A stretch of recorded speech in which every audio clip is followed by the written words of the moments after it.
በዚህ ቃል ተጽናኑ። እቺ ዓለም ማታልፍ ብትሆን እቺ ዓለም ዘላለማዊ ዓለም ብትሆን ኖሮ እሱ በጣም ከባድ ነበረ። ግን ምትናወጥ ዓለም ምታልፍ ዓለም ናት። ጌታችን ምን አለ? ሰማይና ምድር ያልፋል ቃሌ ግን አያልፍም አለ። ሰማይ ምናያት ታልፋለች፣ አንድ ቀን እንደ መጎናጸፊያ ይጠቀልላታል፣ በታላቅ ትኩሳት ያቀልጣታል። ከመታየት ወደ አለመታየት፣ ከመኖር ወደ አለመኖር ያሳልፋታል። ሌላ አዲስ ሰማይና አዲስ ምድር ተዘጋጅቶልናል። የማይናወጽ መንግሥት ስለተዘጋጀልን በዚህ ደስ ይበለን። የማይናወጽ መንግሥት ስለምንወርስ በዚህ እንጽናና። የማትናወጽ መንግሥት ያለችው የእግዚአብሔር ልጆቹ ስለሆንን በዚህ ደስ ይበለን። ይህች ዓለምማ ምትናወጥ ናት፣ ምታልፍ ናት፣ ምትጠፋ ናት። መከራው ለጥቂት ጊዜ ነው። ፈተናው ለጥቂት ጊዜ ነው። ስደቱ ለጥቂት ጊዜ ነው። ረሃቡ ለጥቂት ጊዜ ነው። ግልምጫው ለጥቂት ጊዜ ነው። ሂዱበት እናንተ፣ ሁሉም ነገር ለጥቂት ጊዜ ነው። በዚህ የቅድስና ስፍራ ላይ ቃሉን ለመስማት ከሩቅም ከቅርብም የተሰበሰባችሁ አባቶች፣ እናቶች፣ እህቶች፣ ወንድሞች ሕፃናትን ጨምሮ በእግዚአብሔር ሰላምታ እንደምን አመሻችሁ። አሜን። አምላካችን እግዚአብሔር ያለፈውን ጊዜ በሰላምና በጤና አስፈጽሞን በእድሜያችን ላይ ይህችን ቀን ተጨማሪ አድርጎልን ቃሉ በሚነገርበት ስፍራ ላይ የሰበሰበን የአባቶቻችን አምላክ የእኛም አምላክ እግዚአብሔር ስለማይነገር ስጦታው ስሙ ለዘላለም የተመሰገነ ይሆን። የእናታችን የእመቤታችን የቅድስት ድንግል ማርያም አማላጅነት አይለየን። በዛሬው ቀን በቤተ ክርስቲያናችን መታሰቢያቸው ከሚደረግላቸው ቅዱሳን ረድኤትና በረከት ሁላችንንም በቸርነቱ ያሳትፈን። የምስጢር ባለቤት ቸሩ አምላካችን እግዚአብሔር የተሰወረውን የወንጌል ምስጢር ለሁላችን ገልጦ የሚረባንንና የሚጠቅመንን ነገር እንዲያስተምረን የእሱ ቅዱስ ፍቃዶ ይሆንልን። ወደ ዛሬው ዕለት የወንጌል አገልግሎት ከመሄዳችን አስቀድሞ ሁላችን ባለንበት ስፍራ ላይ በፍጹም መረጋጋት ሆነን እግዚአብሔር የሚናገረውን ለመስማት ራሳችንን እናዘጋጅ። ቀሪ በሆነ ጊዜያችን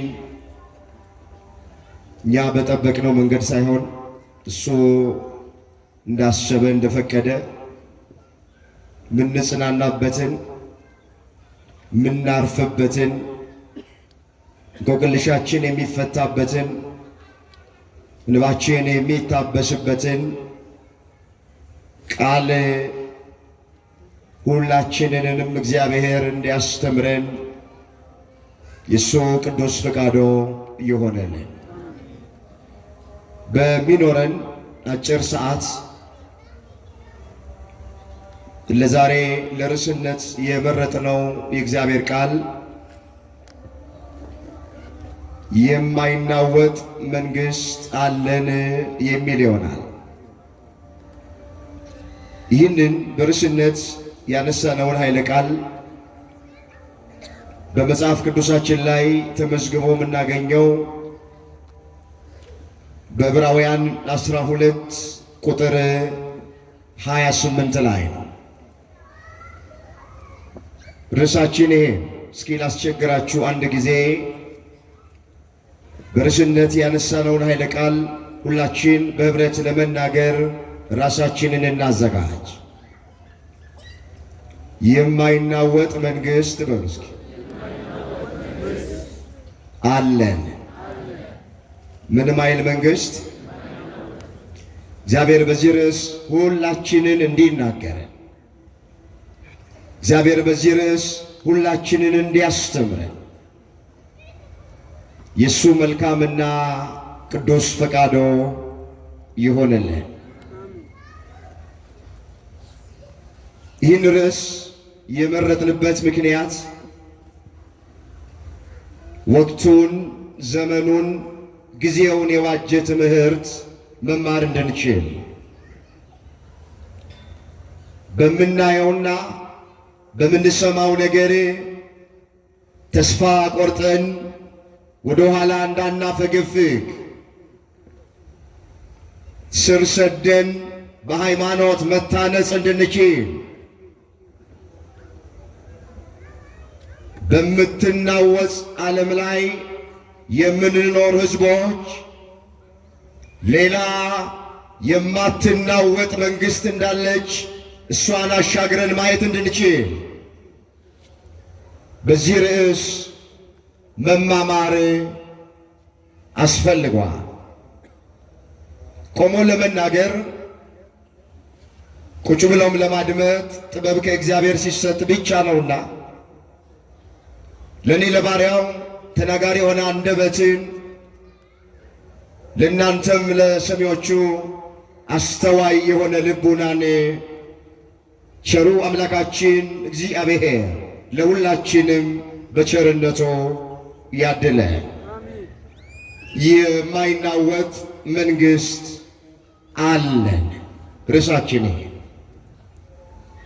ይህንን በርዕስነት ያነሳነውን ኃይለ ቃል በዚህ ስፍራ ላይ የተናገረው ብርሃነ ዓለም እየተባለ የሚጠራ ሐዋርያው ቅዱስ ጳውሎስ የተናገረው ቃሉን ለጊዜው በዕብራውያን ለሚገኙት ክርስቲያኖች ጽፎላቸዋል። ጥቂት ነገር ስለዚህ መጽሐፍ ጸሐፊ አስታውሳችኋል። ጸሐፊው ቅዱስ ጳውሎስ ብዙ የሥነ መለኮት ሊቃውንት እንደሚስማሙበት ይህንን የዕብራውያንን መጽሐፍ የጻፈው ቅዱስ ጳውሎስ ይህንን በምን እናረጋግጣለን ያሉ እንደሆነ እዚህ ዕብራውያን ከምዕራፍ 1 ከፍ ብሎ ስትመለከቱ የሐዋርያው የጳውሎስ መልእክት ወደ ዕብራውያን ይላል። ንገሩኝ፣ ወደ ማን ይላል? ወደ ዕብራውያን። ስለዚህ አንዳንዶች እንደሚሉት የዕብራውያንን መጽሐፍ የጻፈው ሌላ ሰው ሳይሆን ራሱ ቅዱስ ጳውሎስ የጻፈው። ማረጋገጫችን ምንድነው ሲባል የሐዋርያው የጳውሎስ መልእክት ወደ ዕብራውያን ብሎ ስለሚጀምር ሁላችን እንደምናውቅ ይሄ ሐዋርያ የቀደመ ስሙ ሳውል እየተባለ ይጠራል። ሳውል እየተባለ ይጠራ በነበረበት ዘመን ለአባቶቹ ወግ እየቀና ክርስቲያኖችን ያሳድድ የነበረ የእግዚአብሔርን ቤተ ክርስቲያን ያሳድድ የነበረ ተቃዋሚ፣ አሳዳጅ፣ አንገላች እንደነበረ በብዙ ስፍራ ላይ ተመዝግቦልናል። በሐዋርያት ሥራ በምዕራፍ 9 ላይ ስታነቡት ከቁጥር 1 ጀምሮ ስለ ቀደመ ስሙና ክርስቲያኖችን እንዴት አድርጎ ያሳድድ እንደነበረ እንዴትም እንደተጠራ ተመዝግቦ እናገኛል። እሱ ራሱ ግን በአንድ ስፍራ ላይ በሃይማኖት ለወለደው ለልጁ ለጢሞቴዎስ የቀድሞ ማንነቱን ሳይደብቅ ግልጥ አድርጎ ጽፎለታል። እንደዚህ ብሎ እዚህ አንደኛ ጢሞቴዎስ ምዕራፍ 1 ቁጥር 12 ላይ ለአገልግሎቱ ሾሞኝ ታማኝ አድርጎ ስለቆጠረኝ ኃይል የሰጠኝን ክርስቶስ ኢየሱስን ጌታችንን አመሰግነዋለሁ። አስቀድሞ ተሳዳቢና አሳዳጅ አንገላች ነበርኩ አለ። የቀደመ ሕይወቱን አመጣ። የአሕዛብ መምህር ከመሆኑ በፊት፣ የወንጌል አገልጋይ ከመሆኑ በፊት፣ የዓለም ብርሃን ተብሎ ከመጠራቱ በፊት ማንነቱ ምን እንደሚመስል ለጢሞቴዎስ ጻፈለት። አስቀድሞ ተሳዳቢ፣ አሳዳጅ፣ አንገላች ነበርኩ። ነገር ግን ይህንን የማደርገው ሳላውቅ ባለማመን ነዋል። ኃጢአቱ ጽድቅ እየመሰለኝ፣ የሞቱ መንገድ የሕይወት መንገድ እየመሰለኝ፣ ጨለማው ብርሃን እየመሰለኝ፣ ነውሩ ክብር እየመሰለኝ አደርገው ነበር አለ። ሳላውቅ ባለማመን ስላደረግኩ ምሕረት አገኘሁ አለ።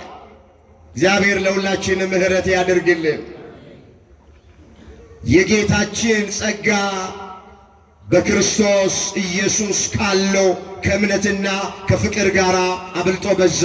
ኃጢአተኞችን ሊያድን ክርስቶስ ኢየሱስ ወደ ዓለም መጣ የሚለው ቃል ሁሉ እንዲቀበሉት የተገባ ነው። ከኃጢአተኞች ዋና እኔ ነኝ።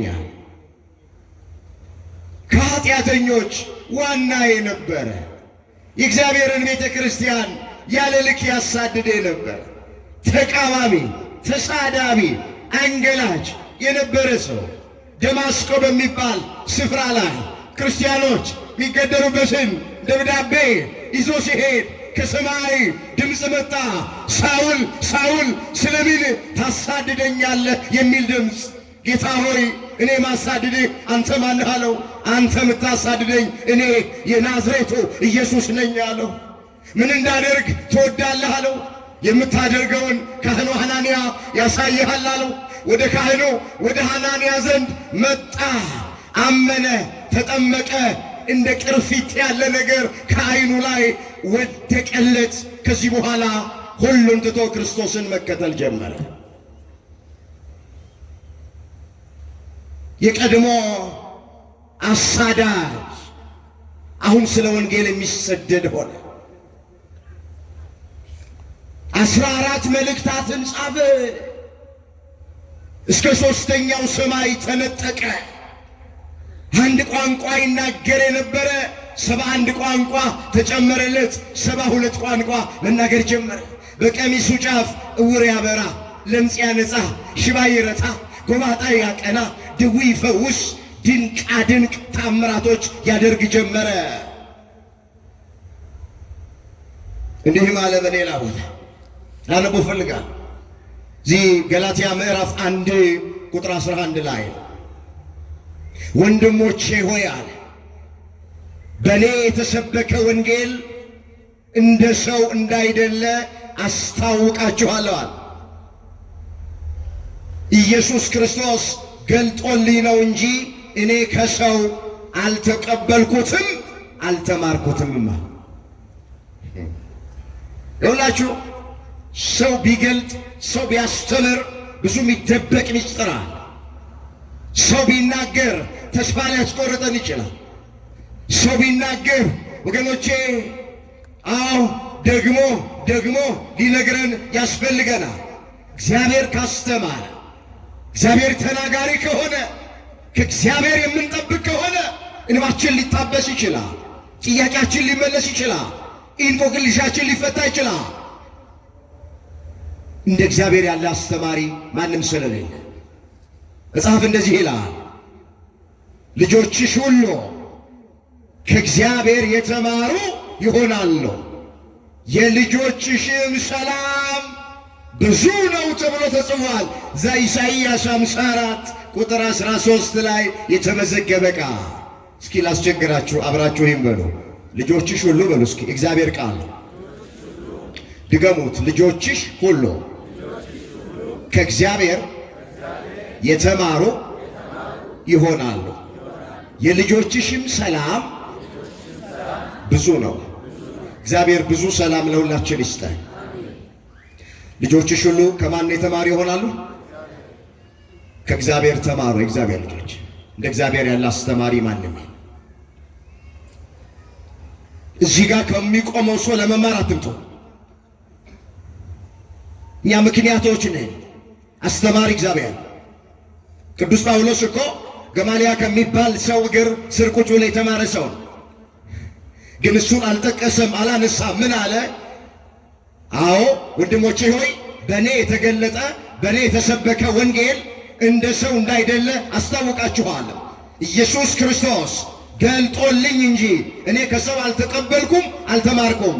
በአይሁድ ሥርዓት በፊት እንዴት እንደኖርኩ ሰምታችኋልና የእግዚአብሔርን ቤተ ክርስቲያን ያለ ልክ አሳድድና አጠፋ ነበር አለ። አመጣ የቀድሞ ሕይወቱ። ለአባቶቼ ወግ ከመጠን በላይ የቀናው በወገኔ ዘንድ በዘመኔ ካሉት ብዙዎቹን በአይሁድ ሥርዓት እበልጥ ነበረ። ነገር ግን አለ በእናቴ ማኅፀን ሳለው የለየኝ በጸጋውም የጠራኝ እግዚአብሔር በአሕዛብ መካከል ስለ እርሱ ወንጌል ሰብክ ዘንድ ልጁን በእኔ ሁኔታ ሊገልጥ በወደደ ጊዜ ወዲያው ከሥጋና ከደም ጋር አልተማከርኩም አለ። በቃ ጥሪ ሲቀርብለት ከሥጋና ከደም ጋር አልተማከረም፣ አልተከራከረም። ሁሉን ትቶ ክርስቶስን ተከተለው።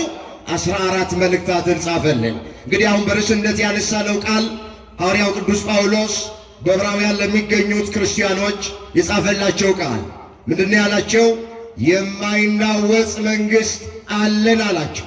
የማይናወጽ መንግሥት ስለምንቀበል፣ አዎ በፍርሃት በእምነት ሆነን እግዚአብሔርን ደስ እያሰኘን የምናመልክበትን ጸጋ እንያዝ እያለ ይመክራቸው ጀመር።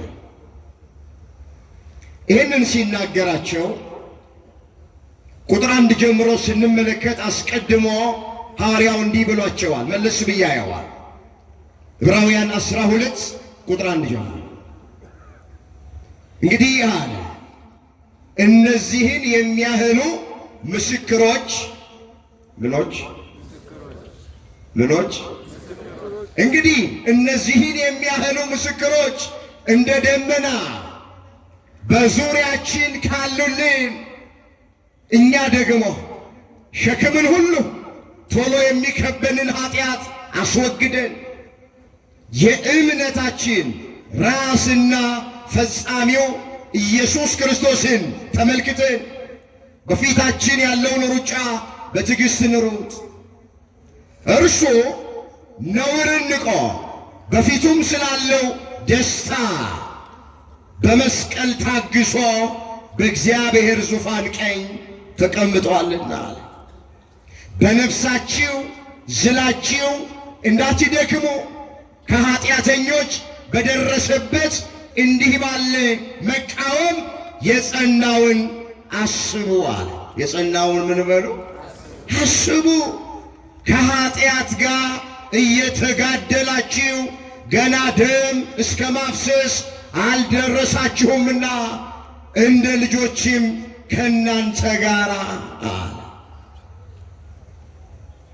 በርዕስነት ያነሳነውን ቃል ከመናገሩ በፊት ያነበብኩላችሁን ነግሯቸዋል። በዕብራውያን ለሚገኙት ክርስቲያኖች እነዚህን የሚያህሉ ምስክሮች እንደ ደመና በዙሪያችን ከከበቡን በዙሪያችን ካሉን አለ። ልክ ደመና ሰማይን እንደሚሸፍነው ሰማይን እንደሚከበው ብዙ ምስክሮች በዙሪያችን አሉ አለ። ምስክሮች ያላቸው በብሉይ ኪዳን ነቢያቱን፣ በአዲስ ኪዳን ሐዋርያቱን፣ ከዚያም በኋላ በእነሱ እግር የተነሱት ሊቃውንተ ቤተ ክርስቲያንን፣ ጻድቃን ሰማዕታትን እነሱን ነው። እነዚህን የሚያህሉ ምስክሮች እንደ ደመና በዙሪያችን ካሉልን ቶሎ ብለን የሚከበንን ኃጢአት እናስወግድ ብሎ ያላቸው ይሄ ምስክሮቹን እዚህ ዕብራውያን 11 ከቁጥር 1 ጀምሮ ዘርዝሮላቸዋል። የተያዘ ነው። እግረ መንገዳችንን መጽሐፍ ቅዱስ በተለይ የሐዋርያው ቅዱስ ጳውሎስ መልእክት ወገኖቼ ደብዳቤ ነው። እንደዚህ በምዕራፍ የከፋፈሉት የቤተ ክርስቲያን አባቶች ናቸው። እኛ እንድናነብ እንድንረዳ እንዲገባን በምዕራፍ ተከፋፈለ እንጂ ወጥ ነበር ጽሑፉ። የዕብራውያን መጽሐፍ ደብዳቤ ነው፣ ወጥ ነው፣ ምዕራፍ የለውም። ግን ሊቃውንተ ቤተ ክርስቲያን አባቶቻችን እኛ ስናነበው እንድንረዳው እንዲገባን በምዕራፍ ከፋፈሉልን። እዚህ ምዕራፍ 11 ላይ ስንመለከት የእምነት አባቶችን ዘርዝሯቸዋል ሐዋርያው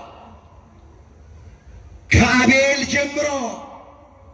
አዎ የብሉይ ኪዳን መጨረሻ እስከሆኑት የእምነት አርበኞች የእምነት አባቶች ምስክሮች የተባሉትን ዘርዝረዋል። እሱን አንስቷቸዋል፣ ጠቅሷቸዋል። ከነሱ የምንማረው ነገር ስላለ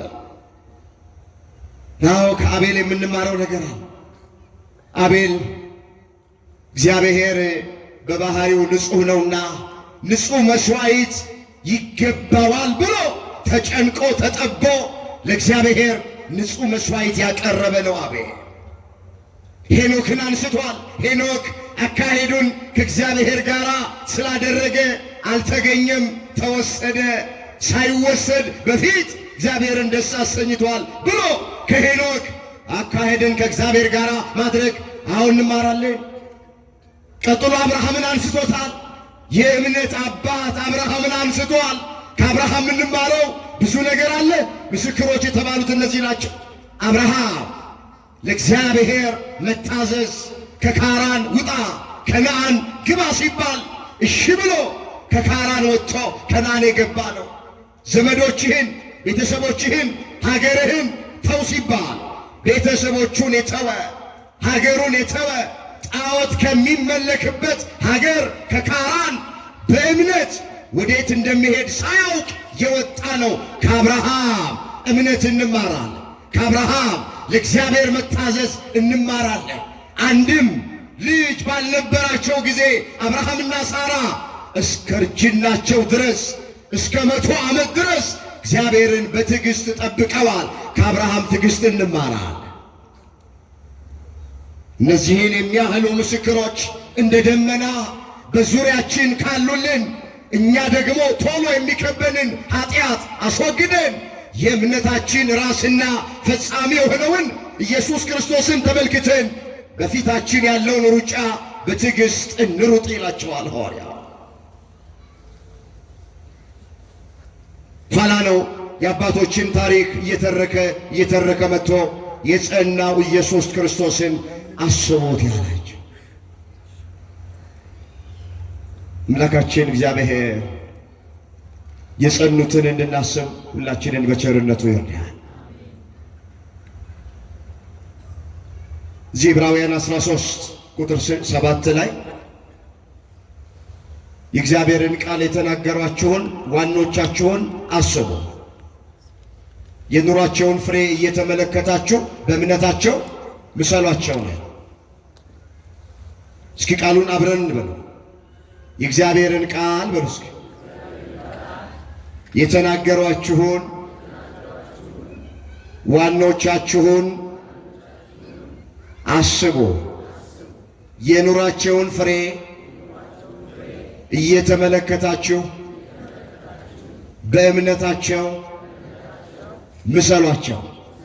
ኢየሱስ ክርስቶስ ትናንትና ዛሬ እስከ ለዘላለም ያው ነው። ልዩ ልዩ አይነት በሆነ በእንግዳ ትምህርት አትወሰዱ። ልባችሁ በጸጋ ቢጸና መልካም ነው እንጂ በመብል አይደለም። በዚህ የሚሰሩ አልተጠቀሙም። በቃ የእግዚአብሔርን ቃል የተናገሩ ዋኖቹን አስቡ ተብሏል። ምስክሮቹ እነሱ ናቸው። ወገኖቼ እኛ እግዚአብሔር ያለ ምስክር አልተወንም። በሐዋርያትና በነቢያት መሠረት ላይ ታንጻችኋል። የማዕዘኑም ራስ ኢየሱስ ክርስቶስ ነው የሚለው መጽሐፍ። እዛ ኤፌሶን 2 ቁጥር 20 ላይ ተመዘገበ። እግዚአብሔር ምስክሮች አሉ፣ በሃይማኖት የጸኑ በምግባር የቀኑ ስለ ክርስትናቸው፣ ስለ ሃይማኖታቸው፣ ስለማትናወጸዋ መንግሥት ወገኖች ዋጋ የከፈሉ በነፍሳቸው የተወራረዱ ወደ አናብስት ጉድጓድ ውስጥ የተጣሉ በሰይፍ የተቀሉ በመጋዝ የተተረተሩ በመንኮራኩር የተፈጩ ጽሕማቸው የተነጨ ጥርሳቸው የመለቀ ቆዳቸው እንደ ስልቻ የሆነ ብዙ ምስክሮች አሏት ቤተ ክርስቲያን። ስለማይናወጸው መንግሥት ሐዋርያው ለዕብራውያን ክርስቲያኖች ከመንገሩ በፊት እነዚህን የሚያህሉ ምስክሮች እንደ ደመና በዙሪያችን ከከበቡን አለ። እኛ ቶሎ ሸክም የሆነብንን ኃጢአት አስወግደን በፊታችን ያለውን ሩጫ በትዕግሥት እንሩጥ አለ። ወገኖቼ የክርስትናን ሩጫ እኛ አይደለንም የጀመርነው፣ ከእኛ በፊት የሮጡ ብዙ አሉ። ሮጠው ለድል በቅተዋል። ሮጠው የተሸለመዋል። ሮጠው አክሊል የተቀዳጀዋል። ስለማትናወጠዋ መንግሥት፣ ስለማታልፋ መንግሥት ከገቡ መውጣት፣ ካገኙ ማጣት፣ በሰው ዓይን ያልታየች በሰው ጆሮ ስላልተሰማች ስለ መንግሥተ ሰማያት ዋጋ የከፈሉ በነፍሳቸው የተወራረደዋል። እነሱን እየዘረዘረ ከነገራቸው በኋላ ነው እንግዲህ በነፍሳችሁ ዝላችሁ እንዳትደክሙ ከኃጢአተኞች በደረሰበት እንዲህ ባለ መቃወም የጸናውን አስቡ ቃል ስለ ጌታችን ስለ መድኃኒታችን ስለ ኢየሱስ ክርስቶስ የተነገረ ቃል። ከዚህ በኋላ ከኃጢአት ጋር እየተጋደላችሁ ገና ደም እስከ ማፍሰስ ድረስ አልተቃወማችሁም። ገና ይቀራል። አሁን የሚገጥመን መከራ፣ አሁን የሚገጥመን ፈተና ወገኖቼ የቀደሙት አባቶቻችን ከገጠማቸው ፈተናና መከራ ጋር ሲነጻጸር ምን ማለት አይደለም። ገና ደም እስከ ማፍሰስ ድረስ አልተቃወማችሁም አለ። እስከ መራብ አይደለም፣ እስከ መጠማት አይደለም፣ እስከ መታሰር አይደለም፣ እስከ መታረዝ አይደለም ወገኖቼ፣ ደም እስከ ማፍሰስ ድረስ አልተቃወማችሁም አለ። የቀደሙት አባቶቻችን እነ ቅዱስ ጴጥሮስ እነ ቅዱስ ጳውሎስ ሌሎቹም ሐዋርያት ደም እስከ ማፍሰስ ድረስ ነው ስለማትናወጠዋ መንግሥት ስለ መንግሥተ ሰማያት ደማቸውን ያፈሰሱት፣ መከራ የተቀበሉት። ይህንን እያለ ልጄ ሆይ የጌታን ቅጣት አታቃል፣ በሚገስጽ ጊዜ አትድከም፣ ጌታ የሚወደውን ይቀጣዋል። ስለዚህ ለመቀጣት ታገሱ፣ እግዚአብሔር እንደ ልጆቹ ያደርግላችኋል። አባቱ ማይቀጣው ልጅ ማን ነው? ሁሉ የቅጣት ተካፋይ ሆነዋል። ያለ ቅጣት ብትኖሩ ለእግዚአብሔር ዲቃላ እንጂ ልጆቹ አይደላችሁም። ከዚህ በላይ የቀጡን የሥጋ አባቶች ነበሩን፣ እናፍራቸውም ነበረ።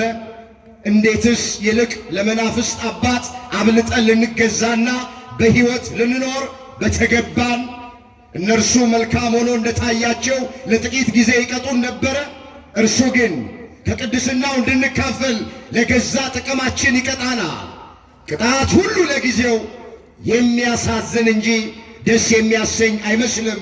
ዳሩ ግን ለለመዱት የሰላምን ፍሬ እሱም ጽድቅን ያፈራላቸዋል እያለ የማትናወጠዋን መንግሥት ለመውረስ ቅጣት እንደሚኖር፣ ፈተና እንደሚኖር፣ መከራ እንደሚኖር እያስረገጠ ሐዋርያው ቅዱስ ጳውሎስ በዕብራውያን ለሚገኙ ክርስቲያኖች ይነግራቸው ነበር። ኦርቶዶክሳውያን አይዟችሁ፣ አዎ እየተቀጣን ነው። አዎ መከራ እየደረሰብን ነው። አዎ እየተገፋን፣ አዎ እየተሰደድን ነው። አዎ እየተገደልን። ይህ ሀገር ያወቀው ፀሐይ የሞቀው የአደባባይ ምስጢር ነው፣ ማይደበቅ ዜና ነው። እኔ ከምተርክላችሁ ታሪክ በላይ እያንዳንዳችሁ እየሆነ ያለውን ነገር ጠንቅቃችሁ ታውቁታላችሁ። ግን የተጠራ ነው በስሙ ልናምን ብቻ ሳይሆን መከራንም ጭምር ልንቀበል ስለሆነ አይዟችሁ።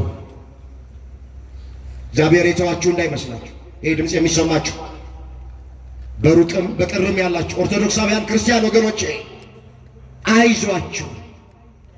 በቃ የተጠራ ነው በክርስቶስ ክርስቲያን፣ በወልድ ውሉድ፣ በመንፈስ ቅዱስ መንፈሳውያን ተብለን ለመጠራት ብቻ አይደል።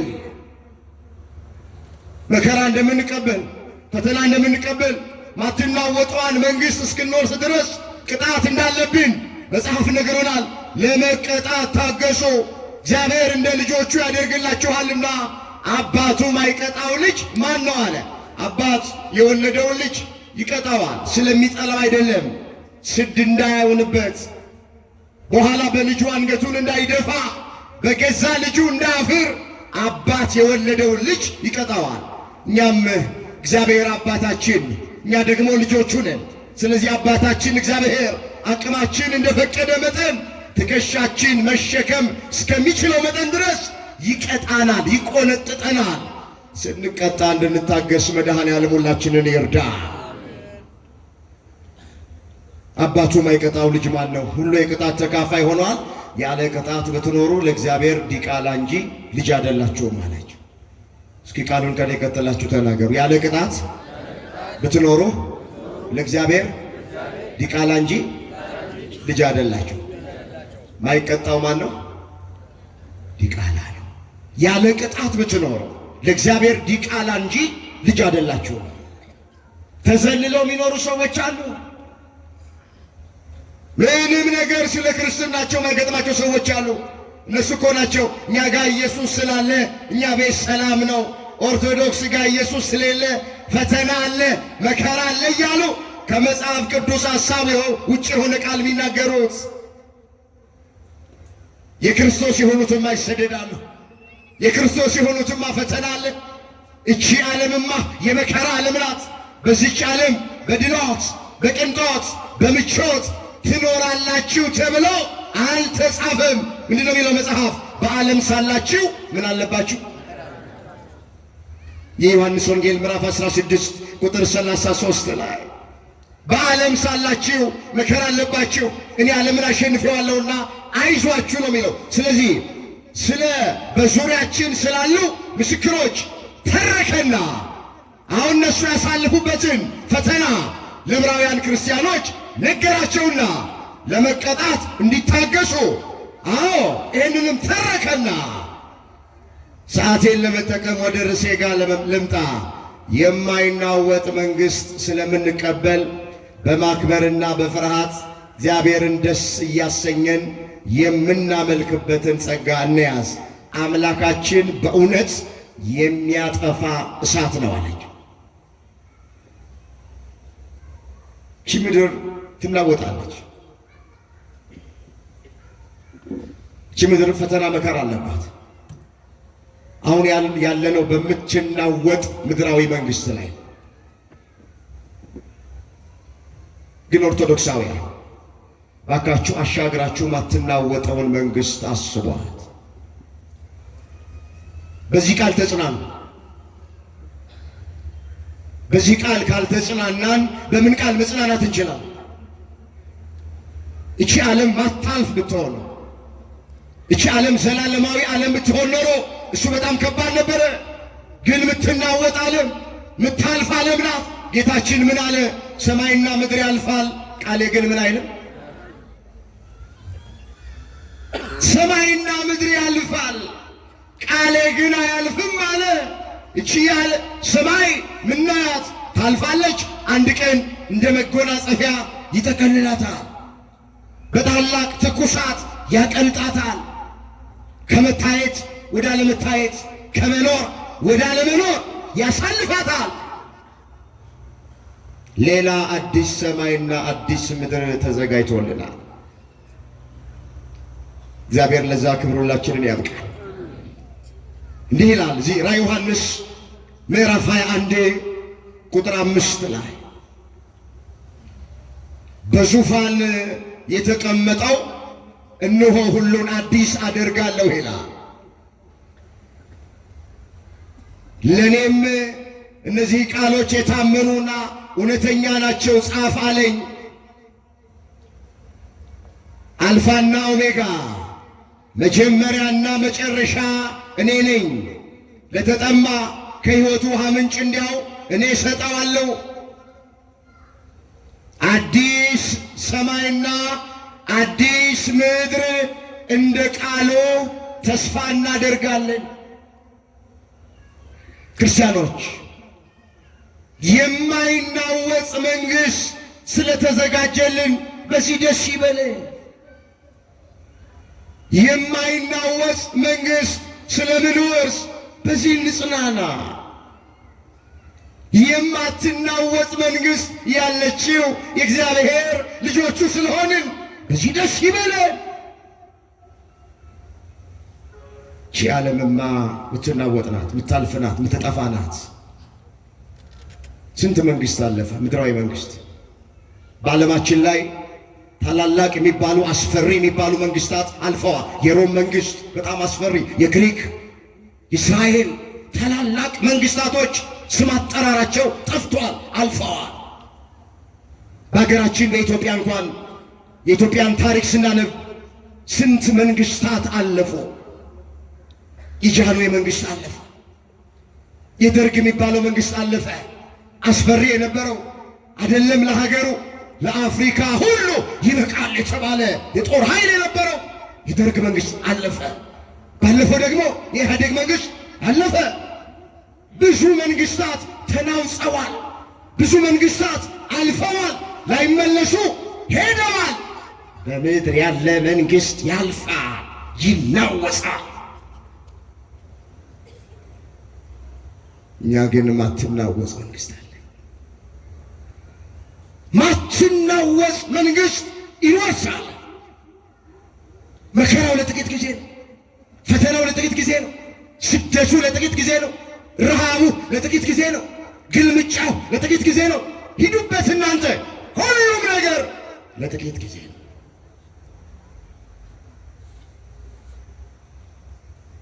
እሷን ያወርሰናል አምላካችን እግዚአብሔር። በዚህ እንደሰበሰበን በማትናወጸዋ በሰማያዊት መንግሥት በመንግሥተ ሰማያት ሁላችንን በቸርነቱ ይሰብስበን። እንዲህ አላቸው እዛው ዕብራውያን 12 ቁጥር 22 ላይ ነገር ግን አላቸው ወደ ጽዮን ተራራና ወደ ሕያው እግዚአብሔር ከተማ ደርሳችኋል። ምን ብላችኋል? ደርሳችኋል አላቸው።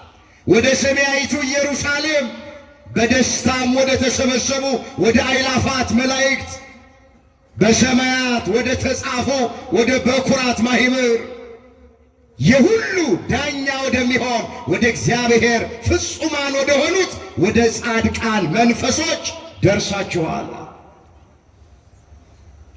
ወገኖቼ ደርሰናል ወደማትናወጠዋ መንግሥት። ትንቢቱ እየተፈጸመ ነው። ምሳሌው እየደረሰ ነው። የመጨረሻው ዘመን ዋዜማ ላይ ነው ያለን። ስለዚህ ምንም መከራ ምንም ፈተና ይቅጠመን፣ እንጽና። እግዚአብሔር ሁላችንን ያጽና። ስንት ነገር ዓይናችን ተመለከተ፣ ስንት ነገር ጆሮአችን ሰማ። ይኸውላችሁ በነበረበት የሚቀጥል የሚቆይ በዚህ ዓለም ላይ ምንም ነገር የለም። ሁሉም ነገር ያልፋል። ሁሉም ነገር ምን ይላል? ያልፋል። ትናንት ሀብት ንብረት የነበራቸው ሰዎች ዛሬ ባዶ እጃቸውን የቀሩ ሰዎች፣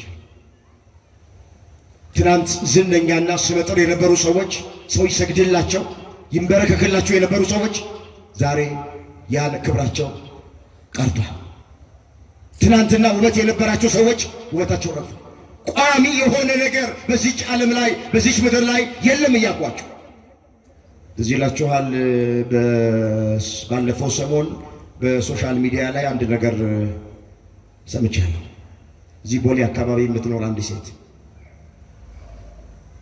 ቆንጆ የሆነ ቦታ ለንግድም ለስራም ለምንም የሚመረጥ ቦታ ያዘች፣ ብዙ ካሬ ያዘች። መጡና 150 ሚሊዮን ብር ሽጭልን አሏት። አልሸጥም አያዋጣኝም አለች። ትንሽ ቆዩና 50 ጨምረናል 200 ሚሊዮን ብር ሽጭልን አሏት። አልሸጥም አያዋጣኝም አለች። ገበያው እንደዚህ ያለ ሶሻል ሚዲያ ላይ ያየሁት ነው። ምናልባት ሰምታችሁ አይታችሁ ትሆናላችሁ። ሴቲቱን አላቃትም። እንዲሁ ጨመሩላት፣ እስከ 300 ሚሊዮን ብር ጨመሩ። አልሸጥም አለች። ኮሪደር ልማት መጣ። ምንም ሳይከፈላት ተነጠቀች። የገንዘቡን መጠን እርግጠኛ አይደለም፣ ግን ታሪኩን እርግጠኛ ነው። ያን ሁሉ ብር ሲሰጣት ሲገመትላት አልፈልግም አለች። እቺ ዓለም ትናወጥ አይደለች? ባለችበት አጸናም አይደለም? አዎ ይፈልጋል ተባለና ተነጠቀች፣ ተወሰደባት። በደንብ አድርጋችሁ ስሙኝ። በዚህ ምድር ላይ ምንም ቋሚ ነገር የለም፣ ምንም የሚጸና ነገር የለም። እቺ ዓለም የምትገለባበጥ ዓለም ናት፣ የምትናወጽ ዓለም ናት። በብዙ ነገር ትናወጻለች። እኛ ክርስቲያኖች ማትናወጽ መንግስት አለች። አመስግኑት። ይህችን መንግስት ያዘጋጀልን ምስጋና ነች። እሷን መንግስት ለመውረስ ያስፈልገውን አንድ ሁለት ሶስት ነገር ባጭር ተናግሬ ትምህርት ይልታል። ሐዋርያ ቅዱስ ጳውሎስ ያቺ መንግስት በትዕግስት እንደምትገኝ በፊታችሁ ያለውን ሩጫ በትዕግስት ሩጡ ብሏቸው። በምን ሩጡ? በትዕግስት። ትዕግስት ያስፈልጋል። አሁን ብዙዎቻችን ትዕግስት የለን። አንድ ቢሮ እንኳን ጉዳይ ለማስፈጸም ሄደን ቶሎ ካላለቀ እንበሳጫለን፣ ትተን የምንወጣ ሰዎች አለን። ብዙዎቻችን ትዕግስት አልባዎች ነን። ቺ ማትናወጧን መንግስት ለማግኘት ለመውረስ ትዕግስት ያስፈልጋል። እግዚአብሔር ትዕግስተኞች ያርገን። በፊታችሁ ያለውን ሩጫ በትዕግስት ሩጡ። ሩጫው ምድራዊ አይደለም፣ ሰማያዊ ነው። ሩጫው ጊዜያዊ አይደለም፣ ዘላለማዊ ነው። ትናንት የኛ ወንድሞችና እህቶች የሮጡት አይነት ሩጫ አይደለም፣ እሱ ምድራዊ ሩጫ ነው። ወገኖቼ የሚያገኙትም ምድራዊ አክሊል ነው። እኛ መንፈሳውያን ሯጮች ነን። አሁን እኛ የምናገኘው አክሊል ዘላለማዊ አክሊል ነው። የምንወርሰው መንግስት ማይጠፋ መንግስት፣ ማትናወጥ መንግስት ናት። ስለዚህ በፊታችሁ ያለውን ሩጫ በትዕግስት ሩጡ። ለምን? ማትናወጣውን መንግስት እንድትቀበሉ። ሌላስ በነፍሳችሁ ዝላችሁ እንዳትደክሙ ጽኑ፣ የጸናውን አስቡ። መጽናት ያስፈልጋል። ኦርቶዶክሳውያን እንጽና። አሁን ፈተናው ከባድ ነው። ቅድም እንደተረክነው ምናየው ምንሰማው ነገር በሰው ሰውኛው አስፈሪ ነው። ለሰው ግን የከበደ ለእግዚአብሔር ግን ቀላል ነው። ስለዚህ መጽናት፣ ወደኋላ አለማፈግፈግ፣ እርፍ ጨብጦ ወደኋላ አለመመልከት። ምን ይላል እዚሁ ዕብራውያን 10 ቁጥር 36 ላይ የእግዚአብሔርን ፈቃድ እያደረጋችሁ የተሰጣችሁን የተስፋ ቃል እንድታገኙ መጽናት ያስፈልጋችኋል። ምን ማለት ያስፈልጋችኋል? እግዚአብሔር በሃይማኖታችን ያጽናል። ስለዚህ ሁለተኛ የማትናወጠውን መንግስት ለመቀበል ለመውረስ ለማግኘት በሃይማኖት መጽናት ያስፈልጋል። ቅዱስ ጳውሎስ ምን አለ ሌላ ስፍራ ላይ? በጊዜውም አለ ጊዜውም ጽና አለ። በጊዜውም አለ ሲመች፣ አለ ጊዜውም አለ ሳይመች፣ እየቆረቆረንም ቢሆን እየተገፋንም ቢሆን እየተሰደድንም ቢሆን እየተገደልንም ቢሆን በጊዜውም አለ ጊዜውም መጽናት። መጋደል፣ አዎ ደም እስከ ማፍሰስ ድረስ አልተጋደላቸውም ይላል። ተጋድሎ ያስፈልጋል። ስለ ሃይማኖታችን መጋደል፣ ስለ እምነታችን መጋደል፣ ስለ ማተባችን መጋደል። በምንድን ነው የምንጋደለው? በጾም፣ አዎ በጸሎት፣ በስግደት፣ እንዲህ ባለ ጉባኤ ቁጭ ብሎ የእግዚአብሔርን ቃል በመስማት መጋደል። እነዚህን እያደረግን የማትናወጠዋን መንግሥት ለመውረስ እንድንበቃ አምላካችን እግዚአብሔር ሁላችንን በቸርነቱ ይርዳል። የማትናወጥ መንግሥት አለን። ያስተማረን የመከረን የገሰጸን የአባቶቻችን አምላክ እግዚአብሔር ስሙ ለዘላለም የተመሰገነ ይሁን።